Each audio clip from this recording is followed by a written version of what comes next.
আমাদের সমাজটা যাতে একটা পিসফুল সোসাইটি হয়, শান্তিপূর্ণ সমাজ হয়, কোরআন কিছু আমাদেরকে এথিক্যাল স্ট্যান্ডার্ড বেঁধে দিয়েছে। আজকে আমরা এগুলো জানবো যে কি কি ম্যানার কোরআন আমাদেরকে মেনটেন করতে বলে, পালন করতে বলে। এবং আপনি আলোচনাটা পুরোটা শুনে আপনি নিজেই বুঝবেন যে আসলেই এই এই ম্যানার্সগুলো, এথিক্যাল স্ট্যান্ডার্ডগুলো, এই ভ্যালিউসগুলো যদি আমরা আমাদের সমাজে অ্যাপ্লাই করি, আমাদের সোসাইটিটা একটা শান্তিপূর্ণ সোসাইটি হয়ে যাবে ইনশাআল্লাহ। তাহলে কি কি ইনস্ট্রাকশন আল্লাহ তাআলা দিলেন to make our society a peaceful society, আমরা এটা দেখব। এক নম্বরে আল্লাহ তাআলা যে ইনস্ট্রাকশনটি দিয়েছেন, শুরুতে বলে রাখা ভালো, মৌলিকভাবে 10টি দিক নির্দেশনা আল্লাহ তাআলা দিয়েছেন আমাদের সমাজটাকে শান্তিপূর্ণ করার জন্য। 10টা ম্যানার আল্লাহ তাআলা শিখিয়েছেন। আওয়াজ করে বলেন তো, মোট কয়টি নির্দেশনা? 10টি। আমরা গুনে গুনে সামনের দিকে আগাবো। এক নম্বরে আল্লাহ তাআলা বললেন, ইয়া আইয়ুহাল্লাযীনা আমানু লা তুকদ্দিমু বাইনা ইয়াদাইল্লাহি ওয়া রাসূলিহি ওয়াত্তাকুল্লাহ ইন্নাল্লাহা সামিউন আলিম। ওহে বিশ্বাসীরা, তোমরা আল্লাহর রাসূল তোমাদেরকে যা করতে বলে এইটার চেয়ে বেশি অ্যাডভান্স হয়েও না, অতটুকুতেই থাকো, ওইটাতেই কল্যাণ, ওইটাতেই বরকত। আল্লাহ রাসূলের চাইতে বেশি বোঝা যাবে না, ওনারা যেটা বলেছেন এটাই ফাইনাল। মা কানা লিমুমিনিন ওয়ালা মুমিনাতিন ইযা কাদাল্লাহু ওয়া রাসূলুহু আমরান আইয়াকুনা লাহুমুল খিয়ারাতু মিন আমরিহিম। আল্লাহ রাসূল যদি আমাদেরকে কোনো নির্দেশনা দেয়, তখন কোনো বিশ্বাসীর জন্য এটা মানলেও চলে, না মানলেও চলে, এরকম ভাবা যাবে? আল্লাহ রাসূলের পক্ষ থেকে, আল্লাহর পক্ষ থেকে একটা আদেশ আসছে, এখন এই আদেশ আপনি মানলেও হয়, না মানলেও হয়, এরকম নাকি ব্যাপারটা? বলেন তো। বরং মানতেই হবে। বরং কি? মানতেই হবে। এটা কম্পালসারি, এটা অপশনাল না।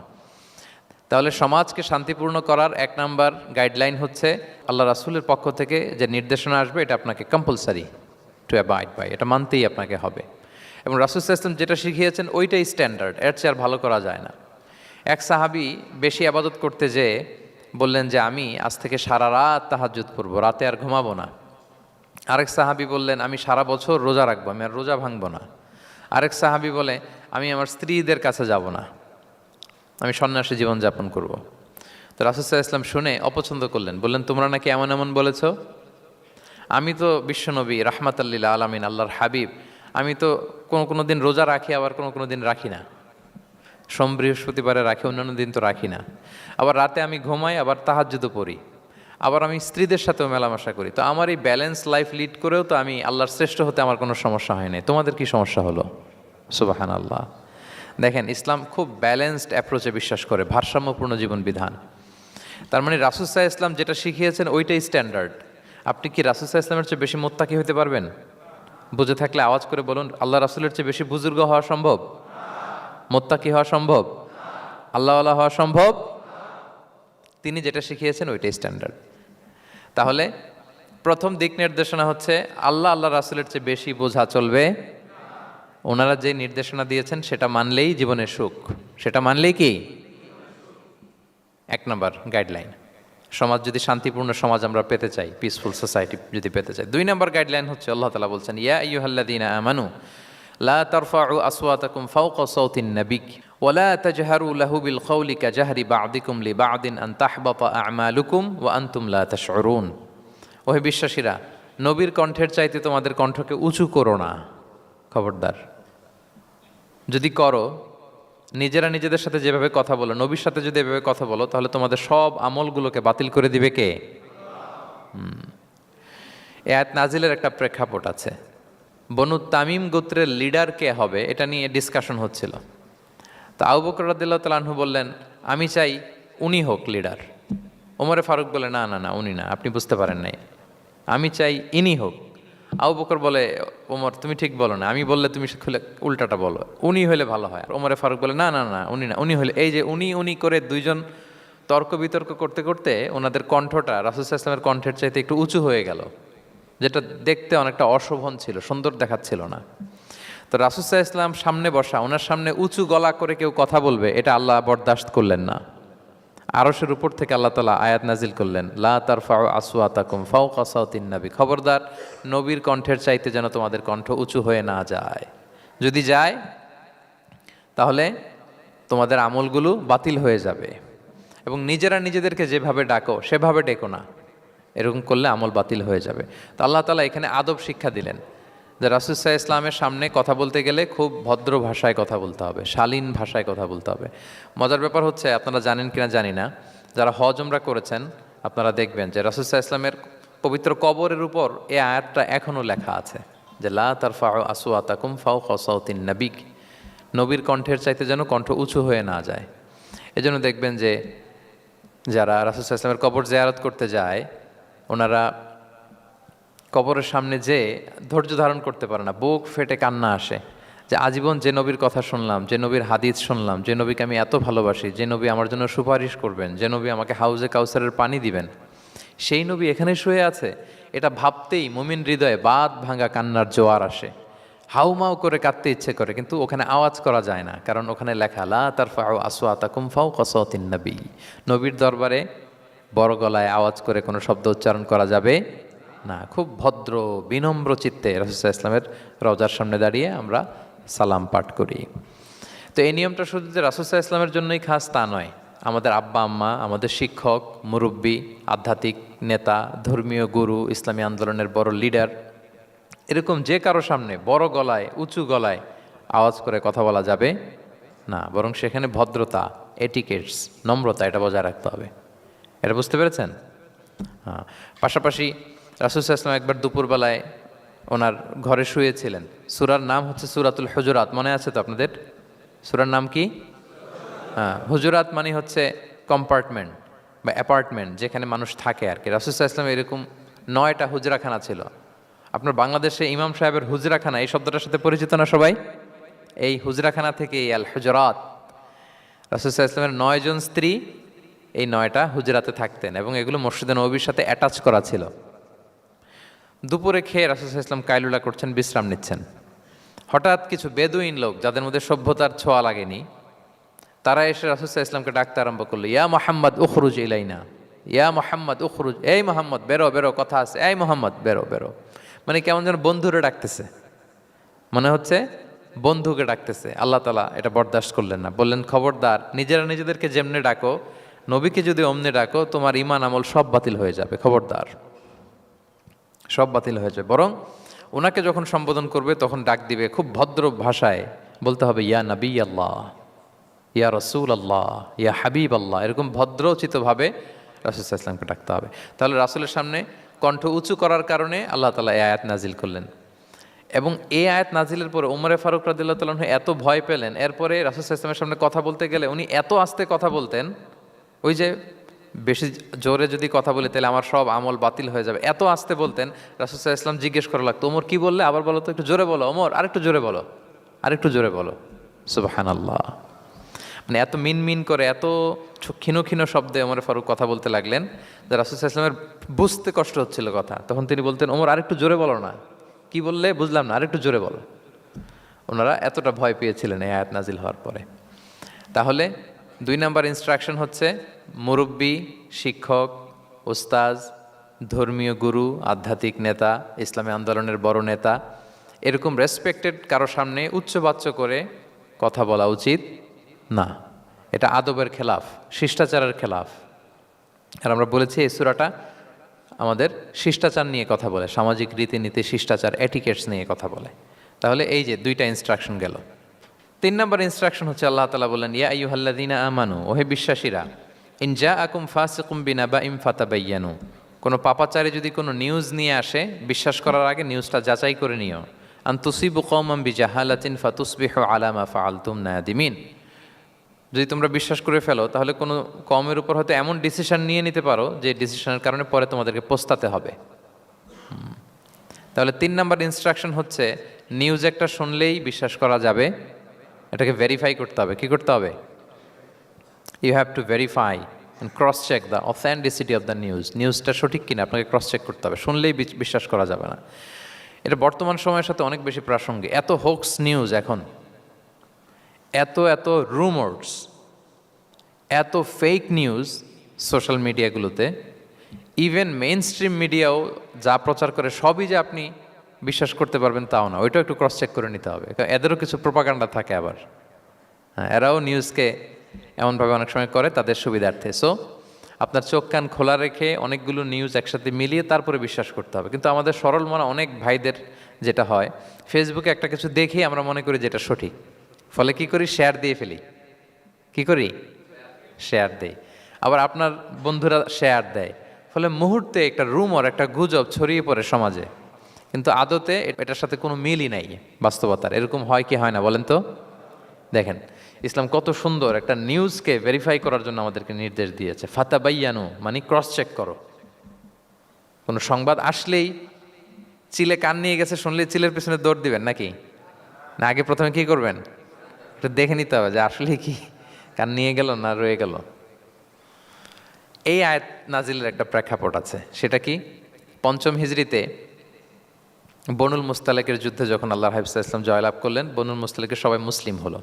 রাসূল ইসলাম তাদেরকে দিনের দাওয়াত শিখিয়ে বললেন, বছর শেষে তোমাদেরকে জাকাত পে করতে হবে, আর জাকাতের এই টাকা নেয়ার জন্য আমি একজনকে পাঠাবো বছর শেষে। তো বছর শেষে তিনি বনুল মুস্তালেকের যে লিডার হারিস ইবনে মিরারের কাছে আল ওয়ালিদ ইবনে উকবা নামে জাকাতের কালেক্টর এক সাহাবীকে তিনি পাঠালেন যে যাও তুমি যে জাকাত নিয়ে আসো। তো উনি গেলেন, উনি আসবেন শুনে বনুল মুস্তালাকের সবাই পল্লী থেকে বের হয়ে মরুভূমির মাঝখানে তলোয়ার টলোয়ার নিয়ে, ঘোড়া টোরা নিয়ে তাকে ওয়েলকামিং রিসেপশনের জন্য, রেড কার্পেট রিসেপশনের জন্য সবাই দাঁড়ায় আছে যে নবীর সাহাবী আসবে, জাকাত কালেক্ট করতে, আমরা জাকাত দিব। এখন ওই সাহাবী যখন গেলেন, সবাইকে এরকম ঘোড়া তলোয়ার এরকম সাজসজ্জা নিয়ে দাঁড়ায় থাকার কারণে উনি ভয় পেয়ে গেলেন। উনি ভাবছে আমাদের মনে হত্যা করার জন্য দাঁড়ায় আছে। উনি আর এটা ঠিকঠাক না জেনে অ্যাবাউট টার্ন ফিরে গেলেন মদিনায়, যে বলে ইয়া রাসূলুল্লাহ, বনুল মুস্তালাক তো সব মোরতাদ হয়ে গেছে, এরা তো আর মুসলিম, এরা তো আমাকে মারার জন্য সব দাঁড়ায় আছে। আসলে বলেন তো কথাটা কি সত্য না মিথ্যা? একেবারে মিথ্যা। রাসূল সাল্লাল্লাহু আলাইহি ওয়াসাল্লাম এই কথা শুনেই বিশ্বাস করলেন সরল মনে। বিশ্বাস করেই খালিদ ইবনে ওয়ালিদ রাদিয়াল্লাহু তাআলা আনহুকে বললেন, অ্যাটাক বনুল মুস্তালাক, বনুল মুস্তালাকে অভিযান পরিচালনা করো। সাথে সাথে আল্লাহ বললেন, নবী রাখেন, আস্তে অ্যাটাক করেন, একটু থামেন নবী, একটু রাখেন। আপনি যার কাছ থেকে শুনেছেন সে মিথ্যা বলেছে, অসত্য কথা বলেছে, আসলে ঘটনা এমন নয়। আজকে তার কথার উপর বেস করে আপনি যে খালিদ ইবনে ওয়ালিদকে অভিযান পরিচালনা করতে বললেন, সে যে যদি অ্যাটাক করে কয়েকজনকে হত্যাও করে ফেলতো, এই যে রক্তপাত হতো, ব্লাডশেড, এটার দায় কিন্তু আপনি এড়াতে পারতেন, কারণ আপনি আদেশ দানকারী। আল্লাহ রাসূল সাল্লাল্লাহু আলাইহি ওয়াসাল্লামকে থামালেন আল্লাহ তাআলা আয়াত নাজিল করে যে আপনি ক্রস চেক করেন। পরে রাসূল সাল্লাল্লাহু আলাইহি ওয়াসাল্লাম ক্রস চেক করে লোক পাঠিয়ে জানলেন যে না, এমন কিছুই নয়, তারা কেউ মোরতাদ হয় নাই, সবাই তারা মুসলিমই আছে, তারা ওয়েলকামের জন্য আসছিল, উনি ভাবছে যে ওনাকে হত্যা করার জন্য দাঁড়ায় আছে। তাহলে চিন্তা করছেন যুগে যুগে এই সমস্যা আছে না নাই বলেন? রাসূল সাল্লাল্লাহু আলাইহি ওয়াসাল্লামের জীবনীতে এই ঘটনা ঘটিয়ে আমাদের চোখে আঙ্গুল দিয়ে আল্লাহ তাআলা বুঝাতে চাইলেন যে কোনো নিউজ আসলেই এটা ভেরিফাই না করে বিশ্বাস করা যাবে না। যত মেইন স্ট্রিম মিডিয়া হোক, ওটা শুনলে আপনি আরও কয়েকটা, আরও আপনার সোর্স থেকে আপনি একটু জানবেন, এরপরে আপনি বিশ্বাস করবেন। নাকি বিশ্বাস না করে শেয়ার দিবেন? দিবেন? আপনি কি জানেন যে একটা কথা শুনেই ক্রস চেক না করে অ্যাকশনে যাওয়াতে কত পরিবার ভেঙে যায়, কত সম্পর্ক ভেঙে যায়? আমাদের মধ্যে এই প্রবণতা আছে। আপনার ছেলের ব্যাপারে একজন একটা কথা বললো, এসে ছেলের মারপিট, জিজ্ঞেসও করেন না এটা। আপনার মেয়ের ব্যাপারে একজন এসে একটা বাজে কথা বলছে, এসেই আপনি মেয়ের সাথে খারাপ আচরণ। আপনার ওয়াইফের ব্যাপারে একজন বললো আর কি যে ভাই আপনি এখানে, ভাবিকে তো দেখলাম ওইখানে আরেকজনের সাথে, আপনি এসেই আপনার স্ত্রীর উপর চড়াও অথবা গায়ে হাত তুললেন। তো হতে পারে যে ওই ভদ্রলোক অন্য কোনো মহিলাকে দেখেছে যে দেখতে আপনার স্ত্রীর মতো, এরকম হতে পারে কি পারে না বলেন? তো এই যে আপনি ক্রস চেক না করে, ভেরিফাই না করে যে অ্যাকশনে গেলেন, এতে সমস্যা হবে না সমাজে? পরিবার ভাঙে, সমাজে সম্পর্ক নষ্ট হয়, কলহ বাঁধে। এই জন্য আল্লাহ তাআলা বলেন যে সোসাইটিটাকে যদি পিসফুল করতে চাও, ইযা জাআকুম ফাসিকুম বিনাবাইন ফাতাবায়ানু, নিউজ আসলেই বিশ্বাস করো না। You have to cross check, you have to justify and you have to verify the news. মনে থাকবে? তাহলে আজকে থেকে ফেসবুকে একটা পেলে আমরা কি করব? শেয়ার দিয়ে দিব। কি শেয়ার দিবেন না? কি করব? যাচাই বাছাই করব, ক্রস চেক করব। এখন অবশ্য ক্রস চেক করার জন্য কিছু কিছু প্ল্যাটফর্ম বেরিয়েছে, তারা অবশ্য যেগুলো খুব বেশি ছড়িয়ে পড়ে নিউজ, সেগুলো যদি ভুল হয় তারা ক্রস চেক করে তারা সামাজিক সচেতনতা তৈরি করে। তো আমরা প্রত্যেকেই দায়িত্বশীল হলে এই গুজবগুলো স্প্রেড করা থেকে আমরা বিরত থাকতে পারি। নিউজ শুনলেই আমরা এখন বিশ্বাস করব না, আগে ক্রস চেক করে নেব, তা না হলে আমরা বিপদে পড়তে পারি। কি বলেন? এমন কোনো কাজ করে ফেলতে পারি যেটার কারণে পরে লজ্জিত হব। তো আমরা আগে থেকেই সাবধান হয়ে যাই। 4 নম্বরে আল্লাহ তাআলা বললেন ওয়া ইন তাইফাতানি মিনাল মুমিনিনা ক্তাতালু ফাসলিহু বাইনাহুমা, বিশ্বাসীদের মধ্যে দুই গ্রুপ যদি মারামারি লাগে তাহলে তুমি মিলিয়ে দাও, ইসলাহ করো, ইসলাহু যাতিল বাইন, মিলিয়ে দাও, মীমাংসা করে দাও, বিরোধ নিষ্পন্ন করে দাও। অনেক সময় হয় না যে দুই ভাই ঝগড়া লেগেছে, দুই বন্ধু ঝগড়া লেগেছে, অথবা স্বামী স্ত্রীর মধ্যে কোনো কারণে বিরোধ, হ্যাঁ, দুই পার্টি ঝগড়া লাগছে, এরকম আছে না নাই? তখন ফাসলিহু বাইনাহুমা, তাদের মধ্যে আপোষ মীমাংসা করে দাও, হ্যাঁ, মীমাংসা করে দাও, ইসলাহ, রিকনসিলিয়েশন করো, ওয়ার্ক অ্যাজ এ মিডিয়েটর, মধ্যস্থতাকারী হিসেবে কাজ করো।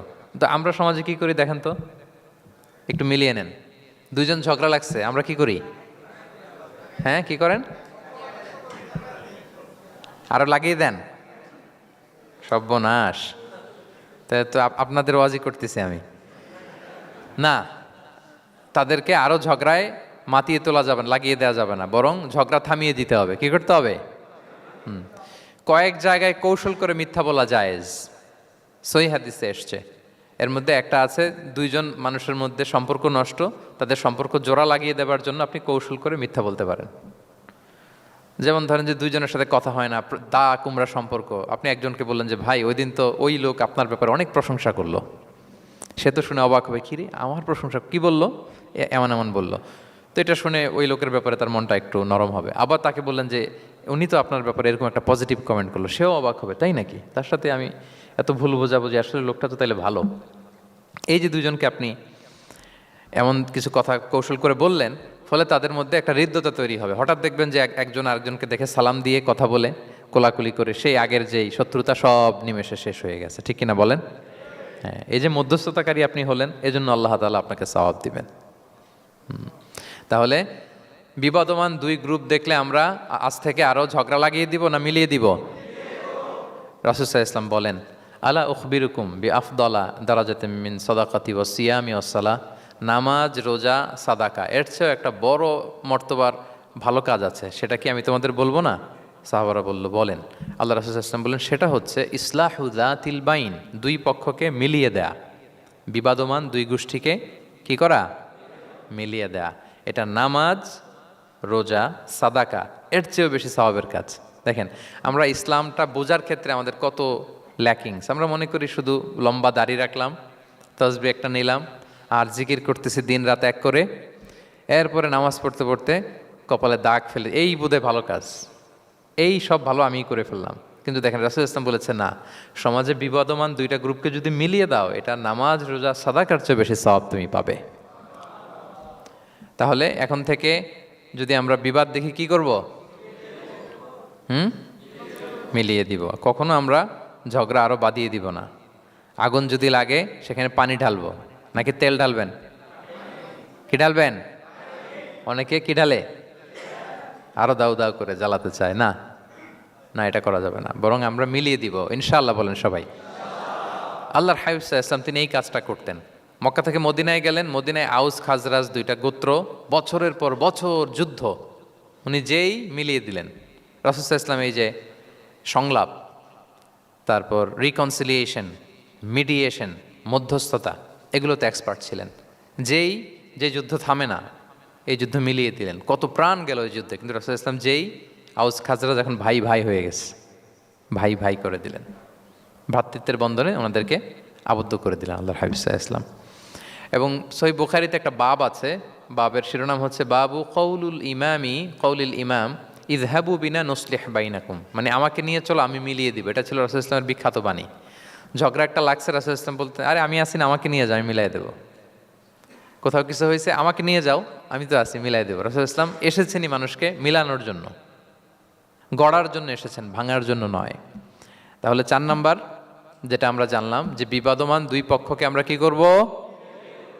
মনে থাকবে? এই যে আমি শুরুতে বলেছিলাম যে একটা শান্তিপূর্ণ সমাজ যদি আপনি গড়তে চান, তাহলে এই 10টা ইনস্ট্রাকশনের কোনো বিকল্প নাই। এখানে সোশ্যাল নর্মস, কিছু মোরালিটি, কিছু ভ্যালিউজ, বিশেষ করে ম্যানার্স আমাদেরকে শিখিয়েছেন আল্লাহ তাআলা।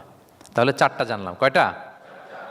5 নম্বরে আল্লাহ বলেন ইয়া আইয়ুহাল্লাযীনা আমানু লা ইয়াসখার কওমুন মিন কওম আসা আন ইয়াকুনু খায়রাম মিনহুম, ওহে বিশ্বাসীরা তোমরা একে অপরকে তুচ্ছ তাচ্ছিল্য করো না, হাসি ঠাট্টা করো না, কাউকে সুখরিয়া মানে কাউকে তুচ্ছ করা, কাউকে নিয়ে ব্যঙ্গ করা, হাসি তামাশা করা, এটা করো না, এটা কবিরা গুনাহ।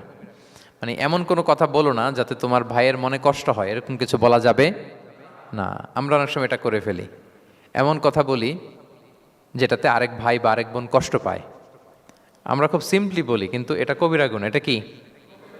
বিশেষ করে তার আকৃতি নিয়ে আপনি কিছু বলতে পারবেন না, এটা বড় কবিরা গুনাহ। এটাকে বডি শেমিং বলে। কি বলে? বডি শেমিং হারাম। কারণ বডি স্ট্রাকচার, এটা কি আমার ইচ্ছে মতো হয়েছে না আল্লাহ বানাইছে? আচ্ছা, আপনি যে এত সুন্দর ফর্সা, কে বানালো? হ্যাঁ, আবার আরেকজন যে একটু শ্যামবর্ণের, তাকে কে বানালো? আপনি লম্বা, কে বানালো? কেউ খর্বাকৃতির, খাটো, তাকে কে বানালো? তাহলে আপনি আকৃতি নিয়ে তাকে যদি ঠাট্টা করেন, আসলে কি ঠাট্টা কি তাকে করা হলো নাকি আল্লাহকে? কারণ আসল ডিজাইনারটা কে? হুয়াল্লাযী ইউসাউবিরুকুম ফিল আরহামি কাইফা ইয়াশা। আল্লাহ তাআলা তোমাদেরকে যেমন চেয়েছেন ঠিক তেমন মাতৃগর্ভে তোমাদেরকে ডিজাইন করেছেন, তোমাদের আকৃতি দিয়েছেন। এজন্য কারো আকৃতি নিয়ে অবজ্ঞা করা, তুচ্ছ করা, হেয় করা, এটা প্রকারান্তরে আল্লাহকে অবজ্ঞা করার সমান। দ্য ক্রিয়েটর, যিনি স্রষ্টা, তাকে আপনি অবজ্ঞা করেছেন, ঠিক কিনা বলেন? তাহলে এখন কারো আকৃতি নিয়ে কিছু বলবেন? আমরা বাংলাদেশে এরকম বলি না? বেশি মোটা হলে তাকে একটা নাম দিয়ে ফেলি। হ্যাঁ, কি বলি? কি বলেন? মোটু। তারপর কেউ চিকন হলে তাকে একটা নাম দিয়ে ফেলি, চিকন আলী।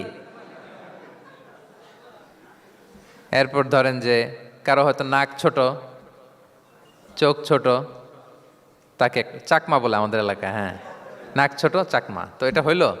তো সে কি নিজে তার নাককে এরকম বানাইছে? এরকম নানা ধরনের আকৃতির অনেক কিছু হতে পারে। এই যে বডি শেমিং, এটা হারাম। এটা কি? এবং জরিপে এসেছে অনেক বাচ্চারা স্কুলে যেতে চায় না তার দেহের বিভিন্ন আকৃতি নিয়ে, তার বন্ধুরা তাকে টিস করার কারণে। খুব মোটা সে, তাকে নিয়ে তার ফ্রেন্ডরা এমন কথা বলে, সে আর স্কুলে যাওয়ার প্রতি আগ্রহ ফিরে পায় না। তো এটা কত বড় সামাজিক সমস্যা আপনি খেয়াল করেছেন? হ্যাঁ, কখনো কারো আকৃতি নিয়ে কোনো কমেন্টস করা যাবে? কারণ আকৃতিটা দিয়েছে কে? এটা খবরদার, এটা বড় কবিরা গুনাহ। আব্দুল্লাহ ইবনে মাসউদ রাদিয়াল্লাহু তাআলা আনহু, এই সাহাবী, ওনার পা দুইটা ছিল চিকন, চিকন পা। উনি একবার আরাক গাছের চূড়ায় উঠেছেন, মেসোয়াকের ডাল ভেঙে মেসোয়াক করবেন। বাতাসের ঝাপটা, ওনার লুঙ্গিটা একটু সরে গিয়েছে, পা দুইটা দেখা গিয়েছে। তো এত চিকন পা দেখে সাহাবারা সবাই হাসতেছে নিচে। রাসূল ইসলাম বললেন, ব্যাপার কি, তোমরা হাসো কেন? বলে যে ইবনে মাসউদের পাগুলো দেখে দেখেন রাসূল কত চিকন পা, হাসতেছে। রাসূল ইসলাম রাগান্বিত হলেন, বললেন, ওই সত্তার শপথ যার হাতে আমার আত্মা, ওই আল্লাহর কসম করে আমি বলি, লাহুমা আসকালু ফিল মিজান মিন উহুদ, এই পা দুটো মিজানের পাল্লায় রাখা হলে কিয়ামতের দিন উহুদ পাহাড়ের চেয়ে বেশি ভারী হয়ে যাবে। তার মানে এত সম্মান ইবনে মাসউদের, সম্মান আল্লাহর কাছে, কল্পনা করেন, উহুদ পাহাড়ের চেয়ে বেশি ভারী হয়ে যাবে। কিন্তু আমরা অনেক সময় এই মানুষের আকৃতি নিয়ে তুচ্ছ-তাচ্ছিল্য করি। রাসূল সাল্লাল্লাহু আলাইহি ওয়াসাল্লামের একজন স্ত্রী ছিল, নাম সফিয়া। কি নাম? সফিয়া বিনতে হুয়াই ইবনুল আখতাব। উনি আকৃতিতে কিছুটা খাটো ছিলেন এবং একটু স্থূলাকৃতির ছিলেন।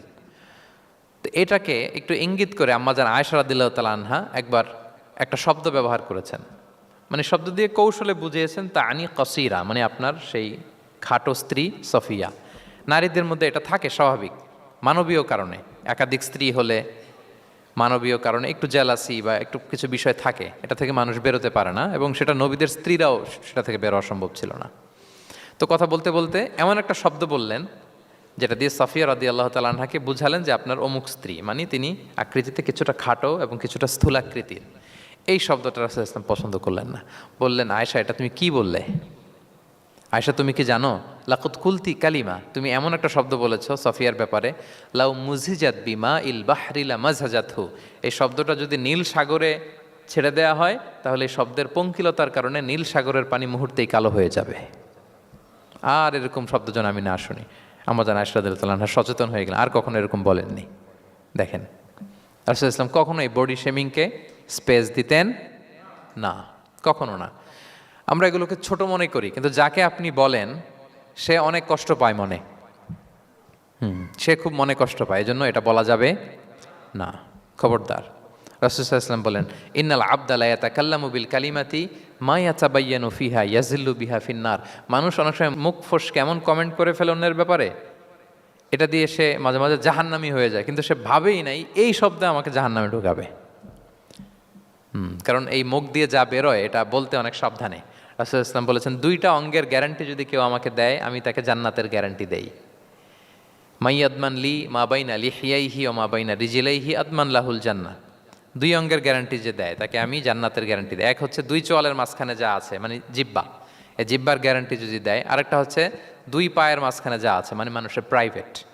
এই দুইটা অঙ্গের গ্যারান্টি যদি কেউ দেয় যে এই দুই অঙ্গ দিয়ে আমি কোনো পাপ কাজ সংগঠিত করব না, বিশ্বনবী সাল্লাল্লাহু আলাইহি ওয়াসাল্লাম বলেন আমি আমার ওই উম্মতকে জান্নাতের গ্যারান্টি দেই। তাহলে তুচ্ছ তাচ্ছিল্য ঠাট্টা বিদ্রুপ করা যাবে না। 6 নম্বরে ওয়ালা তালমিজু আনফুসাকুম, তোমরা অন্যের বদনাম করে বেরিও না। লামজ আসছে লুমাজা থেকে, ওয়াইলুল লিকুল্লি হুমাজাতিল লুমাজা, যে প্রকাশ্যে অন্যের বদনাম করে বেড়ায়, অন্যের দোষ খুঁজে বেড়ায়। একদল লোক আছে দেখবেন শুধু অন্যের দোষ খোঁজে, নিজের দিকে আঙ্গুল যায় না। কিন্তু এইভাবে আরেকজনের দিকে আঙ্গুল দিলে যে 3টা আঙ্গুল নিজের দিকে যায় এটা আবার ভুলে যায়। কাউকে যদি আমি এরকম করি, আমার দিকে কয় আঙ্গুল বলেন? এই 3টা কার দিকে? আর আরেকজনের দিকে 1 আঙ্গুল। তো কাউকে কিছু বলার আগে 3বার নিজেরটা ভাববেন যে নিজে কি করেন। ওলা তাল মিজাং, অন্যের বদনাম করো না, প্রকাশ্যে অন্যের দোষ খোঁজো না। সবচেয়ে বুদ্ধিমান সে যে নিজের দোষ খোঁজে, নিজের সমালোচনা যে করতে পারে সেই সর্বাপেক্ষা বুদ্ধিমান। কিন্তু আমরা একদল আছি শুধু সমালোচনা, ওর এই সমস্যা, ওর এইটা, ওর মানে তার দায়িত্ব হচ্ছে সবার সমস্যা বের করা। এরকম দায়িত্বপ্রাপ্ত কিছু লোক আছে না নাই? সবাই না, এগুলো থেকে আমাদের বেরিয়ে আসতে হবে। অন্যের দোষ খোঁজা বাদ দিতে হবে, দোষ খুঁজলে নিজের দোষ খুঁজতে হবে। আমরা আত্মসমালোচনা করবো। খেয়াল রাখবেন, সবচেয়ে ভালো হচ্ছে আত্মসমালোচনা। সবচেয়ে ভালো কি? তারপরে মোটামুটি ভালো হচ্ছে আলোচনা, আর সবচেয়ে খারাপ হচ্ছে সমালোচনা। কিন্তু আমরা সবচেয়ে করি বেশি কোনটা? এটা চেঞ্জ করতে হবে, আত্মসমালোচনা বাড়াইতে হবে। আমি প্রায় একটা কথা বলি, small people talk about people, average people talk about things, great people talk about ideas. ছোট মনের মানুষ যারা, এরা মানুষ নিয়ে কথা বলে, এর এই সমস্যা ওরে। মাঝারি ধরনের যারা, এরা বিভিন্ন বিষয় নিয়ে, ঘটনা নিয়ে কথা বলে। গ্রেট মাইন্ড যারা, এরা আইডিয়া নিয়ে কথা বলে, যে এই আইডিয়া ইমপ্লিমেন্ট করলে সমাজের এটা সমাধান হবে, এই আইডিয়া জেনারেট করতে পারলে এইটা কাজ হবে। তো এখন বলেন, আপনি কি ছোট মনের মানুষ হবেন না বড় মনের? অন্যের দোষ খুঁজবো আর তাহলে কারটা খুঁজবো? ইনশাল্লাহ বলেন সবাই। কটা গেল? 7 নাম্বার, ওয়ালা তানাবাজু বিল আলকাব, কাউকে মন্দ উপনামে ডেকো না। মন্দ উপনামে ডেকো না মানে কাউকে একটা বিশেষ নাম দিও না, তার নামটা সুন্দরভাবে ডাকো। নাম বিকৃতি করা কবিরা গুনাহ। নাম, আপনি বলুন হুজুর এটা একটা কথা হইলো, নাম বিকৃতি করছি তো কি হয়েছে? এটা আপনার কাছে সমস্যা নাই। ধরেন যে ওই লোকের নাম আব্দুল্লাহ, আপনার কাছে আব্দুল্লাহ এটা সিম্পল, ধুর আব্দুল্লাহ একটা কিছু হইলো। কিন্তু যার নাম আব্দুল্লাহ তার কাছে এটা অনেক দামি। তার কাছে কি? কারণ এটা তার পরিচয় বহন করে। ধরেন যে আমার নাম কি মিজান, আপনার কাছে মনে হয় আরে মিজান একটা নাম হইলো, তা আমার কাছে তো এটা অনেক গুরুত্বপূর্ণ, কারণ এটা আমার পরিচয় বহন করে। এই নামে মানুষ আমাকে ডাকে, ফলে এটা আমার খুব আদরের, আমার কাছে বড্ড যত্নের, দরদের নামটা। আপনার কাছে নাও হইতে পারে। মানুষ প্রত্যেকে তার নিজের নামকে খুব পছন্দ করে। দেখবেন যে মানুষ কাগজ পেলে নিজের নামটা লেখে, সিগনেচার দেয় একটা, দেখবেন দেয়। এরপর দেখবেন যে সি বিচে ঘুরতে গেলে বালুর মধ্যে নিজের নামটা লিখে, দেখবেন লিখে। শুধু তাই না, লিখে আবার একটা লাভ আঁকে, লাভ চারদিকে আঁকে। কেন আঁকে? কারণ এই নামটা সে পছন্দ করে অনেক, এটা তার কাছে গুরুত্বপূর্ণ, আপনার কাছে নাও হতে পারে। এজন্য প্রত্যেকের নামটা তার কাছে খুব আদরের, যত্নের। তার নামটা আপনি সুন্দরভাবে বলবেন। নাম আপনি বিকৃত করতে পারবেন না। এটা কি গুনাহ? সগীরা কবিরা গুনাহ। এটা আমরা সমাজে করি, নাম বিকৃত করি না, নাম বিকৃত করা যাবে না। ওয়ালা তানাবাজু বিল আলক, মন্দ নামে ডেকো না। আমাদের সমাজে এটা আছে, দেখবেন যে বাবা মা সুন্দর নাম রেখেছে আবু বকর, ওকে ডাকে বকইরা, আছে না এরকম?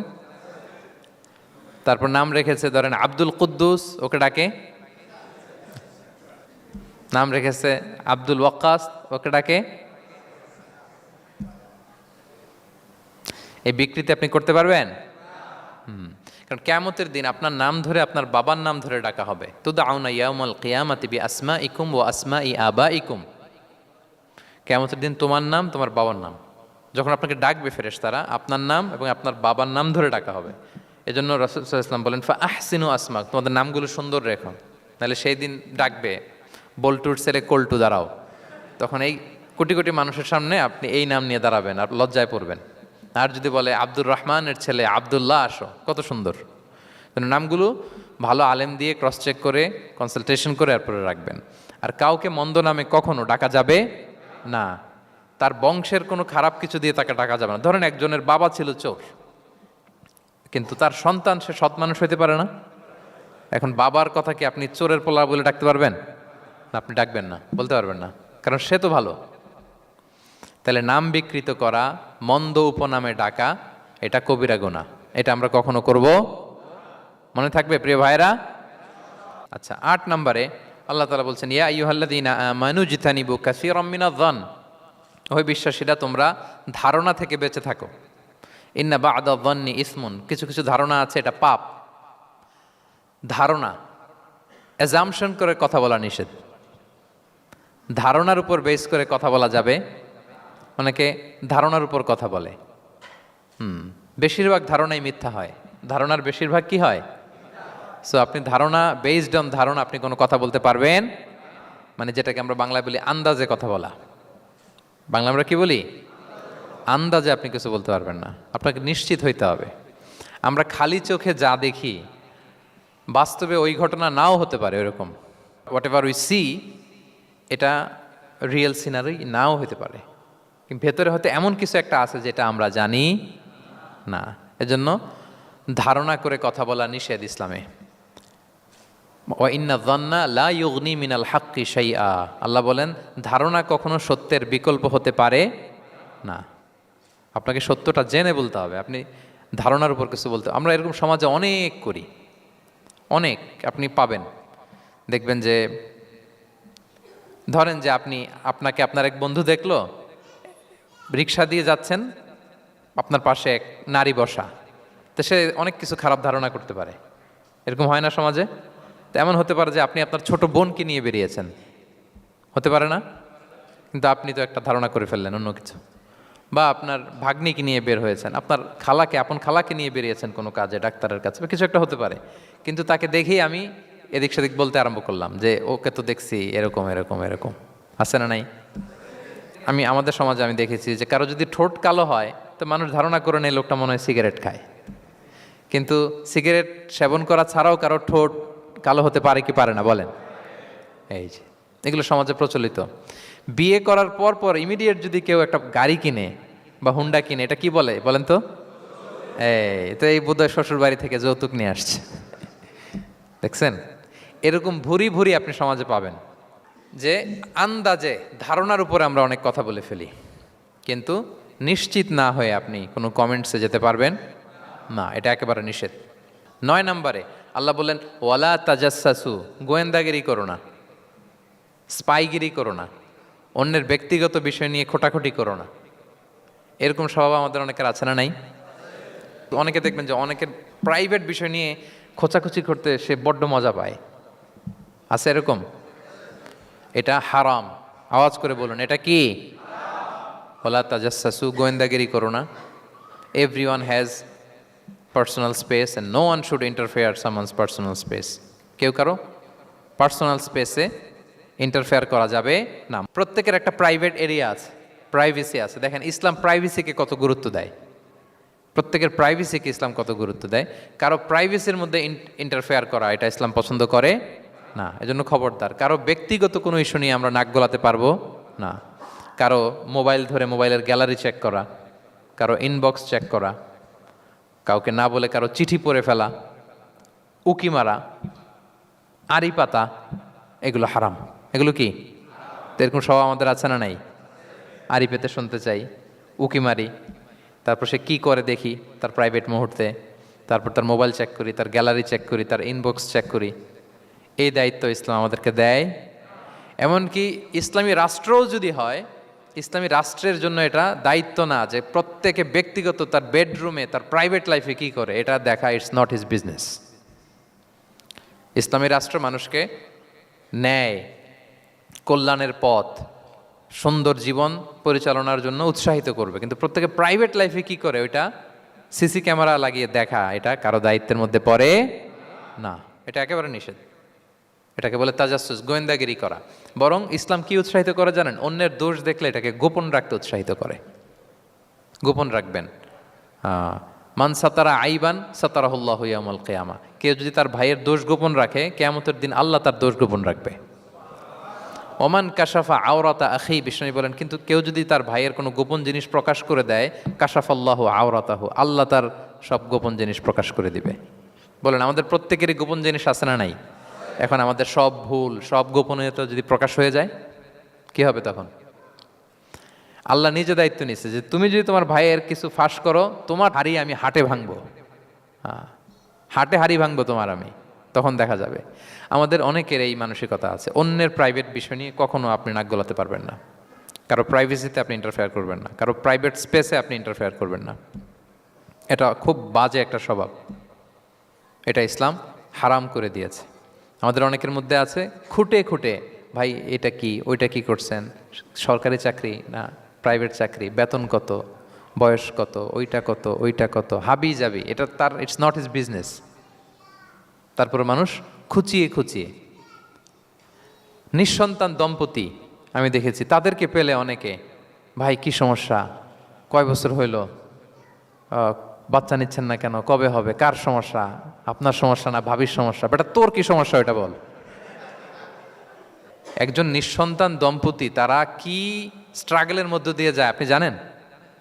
এটা তার জন্য পরীক্ষা। ওই পরীক্ষার মধ্যে আপনি খুঁচিয়ে খুঁচিয়ে, মানে সে kind of he is a gynaecologist, সে আপনার ইয়ে করতেছে, ট্রিটমেন্ট দিচ্ছে, ভাই কি হয়েছে, এইটা ওইটা, তাদেরকে বিব্রত করে একটা পরিস্থিতিতে ফেলা, এম্বারাসিং একটা সিচুয়েশনে ফেলা, এটা হারাম।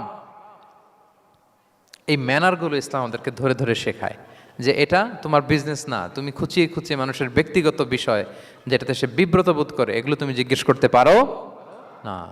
আল্লাহ বলেছেন খবরদার, ওলা তাজাসসু, ওলা তাজাসসু, গোয়েন্দাগিরি করো না, কারো ব্যক্তিগত বিষয় না। অনেকের এটাতে খুব ইন্টারেস্ট, কার স্ক্যান্ডাল বেরোইছে, প্রায় দেখবেন যে এরকম দেখা যায়, অমুক নেতার স্ক্যান্ডাল ফাঁস, অমুক নায়কের স্ক্যান্ডাল ফাঁস।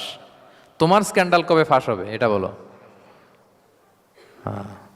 নিজের চরকায় তেল দিতে হবে, আরেকজনের কি হলো, তার কি ভুল আছে, দোষ ত্রুটি আছে, ওগুলো খুঁজে দেখার জন্য আল্লাহ আমাকে দুনিয়ায় পাঠায়। তাহলে আমরা যেন কারো প্রাইভেসি হ্যাম্পার না করি প্রিয় ভাইরা, এটা ইসলাম আমাদেরকে উৎসাহিত করে, নির্দেশনা দেয় যে আমরা কারো প্রাইভেট কোনো ইস্যু নিয়ে নাক গলাবো না, ব্যক্তিগত বিষয়ে নাক গলাবো না, কারো দোষ দেখলে এটা আমি গোপন রাখবো। কি করব? আনলেস ইউ আর এ জাজ, আপনি বিচারক, আপনার কাছে আসছে, তখন আপনি বিচার করবেন, কিন্তু এমনি এমনি আপনি জাজমেন্টাল হতে পারবেন না। You can not jump to the conclusion, একটা কিছু আন্দাজে বলে ফেলতে পারবেন না, এই দায়িত্ব আপনাকে দেয়া হয়নি। ইসলামে ব্যভিচারের মতো কোনো বিষয় দেখলেও আপনি বলতে পারবেন না। ব্যভিচার, অ্যাডাল্ট্রি, ফর্নিকেশন, জিনা, এগুলো দেখলে আপনি বলতে পারবেন না। বললে 4 জন নিয়ে বলতে হবে একসাথে। আপনি 3 জন যে যদি কাজের কাছে বলেন যে এই ছেলে আর মেয়েকে আমি অপকর্ম করতে দেখছি, কাজী 3 জনকে নিয়ে আগে 80 টাকা করে বেত মারবে পিঠে, তো করে দেখতে বলছে কে? তোমাদেরকে এই কাজ অবজার্ভ করতে বলেছে কে? কারণ 3 জন মিলে এই উইটনেস হবে না। 4 জন উইটনেস যদি থাকে তাইলে, তাও আমরা দেখছি বললে হবে না, তারপরও মায়ের আরও রলি আমি বলি, 4 জন এসে যদি বলে যে আমি একজন নারী একজন পুরুষকে ন্যাকেড অবস্থায় এই ঘরে প্রবেশ করতে দেখছি, তারপরও কাজে নিয়ে এই 4 জনের আশীর্বাদ দিবে, কারণ এতেও প্রমাণিত হয় নাই। তারা হয়তো একটা জায়গায় অবস্থান করেছে কিন্তু বড় ধরনের কোনো পাপের সাথে লিপ্ত হয় নাই হয়তো। তার মানে একেবারে চাক্ষুষ, তাও নারী দিয়ে এই উইটনেস হবে না, 4 জন পুরুষ এই পাপ কাজের চাক্ষুষ সাক্ষী ছিল, এটা যদি বলে, সব কিছু যদি মিলে যায়, তারপরে তাদেরকে শাস্তি দেওয়া যাবে, এর আগে সম্ভব না। এটা কোনো মানুষ কোনো পাপ কাজ এইভাবে লোকচক্ষুর সামনে কখনো করে না। তার মানে দেখেন এটা কেন এরকম শক্ত করা হলো, যাতে আপনি না বলেন, কারণ বলতে গেলে আপনি আরো মাইর খাবেন, অপবাদের শাস্তি পাবেন। হ্যাঁ, ইফকের শাস্তি। ইসলাম কিভাবে মানুষের প্রাইভেসিকে হেফাজত করে। কেউ কোনো একটা মানুষ হয়তো কখনো শয়তানের ওয়াসওয়াসায়, নফসের তাড়নায়, বন্ধুর পাল্লায় পড়ে কোনোভাবে সে পাপে জড়িয়ে পড়েছে, আপনি এটাকে ইস্যু বানাচ্ছেন, কিন্তু এমন হতে পারে ওই পাপের পরে সে এমনভাবে তওবা করেছে, এমনভাবে ফিরে এসেছে, এমনভাবে প্র্যাকটিসিং হয়েছে যে সে ভালো কাজ দিয়ে আপনাকেও ছাড়িয়ে গেছে। আপনি আটকায় যাবেন, কিন্তু কিয়ামতের দিন ও আটকাবে না। এরকম হতে পারে কি পারে না? তো ওর পিছনে লাগছেন কেন আপনি? আপনি আপনার ইস্যু দেখেন, আপনি কতটা প্র্যাকটিসিং হতে পেরেছেন, আপনি কতটা শুদ্ধাচার আনতে পেরেছেন আপনার জীবনে, সেটা দেখতে হবে। এজন্য খবরদার, ওয়ালা তাজাসসু, গোয়েন্দাগিরি করো না, কারো প্রাইভেট বিষয় নিয়ে নাক গলাতে যেও না। সুবহানাল্লাহ, হোয়াট এ রিলিজিয়ান! কত সুন্দর আমাদের ধর্ম, হাউ লাকি উই আর! আমরা কত ভাগ্যবান যে আল্লাহ তাআলা এই ধর্ম আমাদেরকে দিয়েছেন। এমন বিধান আমাদের জন্য প্রেসক্রাইব করেছেন যেগুলো মানলে আমাদের সমাজটা একটা জান্নাতের বাগান হয়ে যাবে। তাহলে 9 নম্বর ছিল ওয়ালা তাজাসসু, গোয়েন্দাগিরি করুন। আজকে থেকে করবেন? কারো মোবাইল ধরবেন, আর গ্যালারি দেখবেন, কারে কি মেসেজ করছিল পড়তে যাবেন, গোপনে তার ড্রয়ার খুলে তার চিঠি পড়বেন, আড়ি পাতবেন, উকি মারবেন, কারো গোপন বিষয় নিয়ে ইন্টারেস্ট দেখাবেন? কথা বলেন না, দেখাবেন? এগুলো নিয়ে কোনো ইন্টারেস্ট আমরা দেখাতে পারবো না। গোয়েন্দাগিরি আমাদেরকে বাদ দিতে হবে। আল্লাহ আমাদেরকে বোঝার তৌফিক দান করুক। কয়টা গেল? আর একটা, লাস্ট নাম্বার। আল্লাহ বলেন, সর্বশেষ আল্লাহ বলেন, ওয়ালা ইয়াগতাব বা'দুকুম বা'দা, একে অপরের পরনিন্দা চগলখুরি করো না। ইয়াগতাব মানে গীবা, গীবত করো না। আইয়ুহিব্বু আহাদুকুম আইয়াকুলা লাহমা আখিহি মাইতান ফাকারিহতুম, তোমরা কি চাও যে তোমরা তোমাদের মৃত ভাইয়ের গোশত ভক্ষণ করবে? মানে যে ব্যক্তি গীবত করে সে যেন তার মৃত মরা ভাইয়ের পচা গোশত খায়। গীবত করা, গীবত কাকে বলে? রাসূল সাল্লাল্লাহু আলাইহি ওয়াসাল্লাম বলেন, গীবত হচ্ছে যিকরুকা আখাকা বিমা ইয়াকরাহু, তোমার ভাইয়ের অনুপস্থিতিতে তোমার ভাই সম্পর্কে এমন কিছু বলা যেটা শুনলে সে অপছন্দ করে, এমন কিছু বলা যেটা শোনা সে পছন্দ করে না। তো এক সাহাবী বলেন, ইয়া রাসূলুল্লাহ আফারাআইতা ইন কানা ফি মা আকুল, হে আল্লাহর রাসূল, আমার ভাইয়ের মধ্যে যদি আসলেই সেই সমস্যাটা থাকে তাইলেও কি গীবত হবে? রাসূল সাল্লাল্লাহু আলাইহি ওয়াসাল্লাম বললেন, আরে তাইলেই তো গীবত হবে। ওই দোষ যদি থাকে, ওটা তার অনুপস্থিতি যদি বলে বেরো, তাইলেই তো গীবত হবে। আর ওই দোষ যদি না থাকে তাহলে তো অপবাদ হবে, এটা তো আরো বড় গুনাহ, ওটা তো বহতান। তাহলে এই গীবা ইংরেজিতে বলে ব্যাক বাইটিং। ইংরেজিতে কি বলে? এই ব্যাক বাইটিং, চগলখুরি বা পরনিন্দা, আরবিতে বলে গীবাত। এই গীবত আমরা করব না। কারো কিছু বলা থাকলে আপনি তাকে সরাসরি নাসিহাত করুন। আর দিন ওয়ান নাসিহা, দিন হচ্ছে উপদেশ দেয়া, শুভ কামনা করা, তার প্রতি শুভ কামনা করে আপনি তাকে বুঝান, সে হয়তো বুঝবে। কিন্তু আপনি তার অনুপস্থিতিতে তার নামে বাজে কথা, মন্দ কথা বলতে পারবেন? এটা অনেক বড় পাপ। একজনের ব্যাপারে আরেকজনের কান ভারী করা, ওর কথা ওর কাছে, ওর কথা ওর করে, এরকম করে সমাজের মধ্যে একটা গিরিঙ্গি লাগায়, আছে না নেই? এটা হারাম। রাসূল সাল্লাল্লাহু আলাইহি ওয়াসাল্লাম বলেন, মেরাজের রাত্রে আমি দেখেছি কিছু লোক লাহুম আযফার মিন নুহাস, তাদের নখগুলো তামা দিয়ে তৈরি, নখর ধারালো, ইয়াখদাশুনা বিহা উজুহাহুম ওয়া সুদুরাহুম, তারা তাদের নিজের নখ দিয়ে নিজের গালের গোশত, বুকের গোশতগুলো টেনে টেনে ছিটছে। রাসূল সাল্লাল্লাহু আলাইহি ওয়াসাল্লাম জিবরাইল ইসলামকে বললেন, মানহুম ইয়া জিবরিল, জিবরিল কারা এরা, এত বড় শাস্তি? জিবরাইল ইসলাম বললেন, হুম আহলুল গীবা মিন উম্মাতিক, এরা হচ্ছে আপনার উম্মতের মধ্য থেকে তারা যারা গীবত করে। তারা কি করে?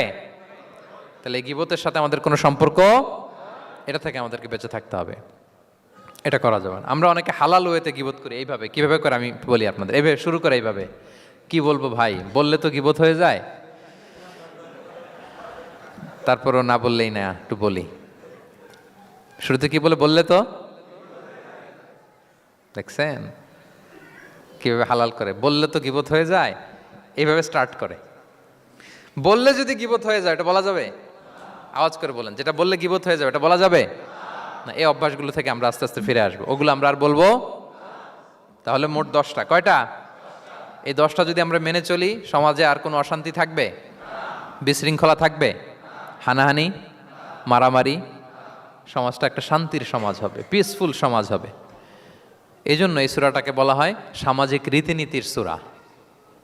সোশ্যাল এটিকেটস, সামাজিক রীতিনীতি আল্লাহ শিখিয়েছেন আমাদেরকে, ম্যানার শিখিয়েছেন। আজকে বাড়িতে যে সূরাতুল হুজরাতটা পড়বেন, যাদের কাছে আমার এক নজরে কোরআন আছে আগে ওটা থেকে দেখবেন, এরপর কোনো তাফসির থেকে বঙ্গানুবাদ থেকে দেখবেন, তাফসির পড়বেন, দেখবেন যে ক্লিয়ার হয়ে যাবে। এরপর নিজেই আপনার ফ্যামিলিকে নিয়ে আপনি তালিম দিবেন।